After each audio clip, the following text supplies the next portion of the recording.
Has released some new images of the moon, some of which show how time has stood still for nearly 40 years. Dan Billow reports. Okay.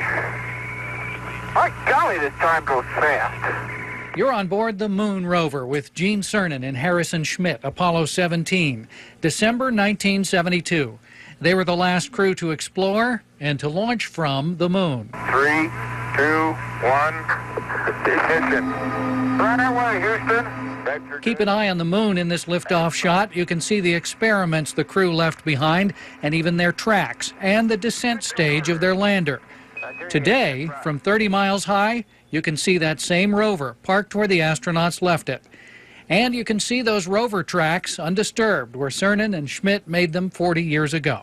These are some of the most amazing images of the moon that I've ever seen, because they really put into sort of a really cool context of what was done back during Apollo. The Lunar Reconnaissance Orbiter was sent to the moon a few years ago to find water and to map its surface from orbit.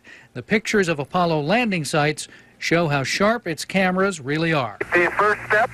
Check out the way the astronauts moved along with sort of a hop, skip, and a jump step.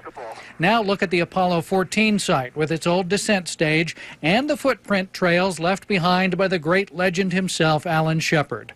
With no wind or weather on the moon, this will all be there for centuries, perhaps. We can see where the lunar rover is parked on the surface. We can see where it drove around the lunar module. You can see the areas where the astronauts kicked up the dust when they walked around.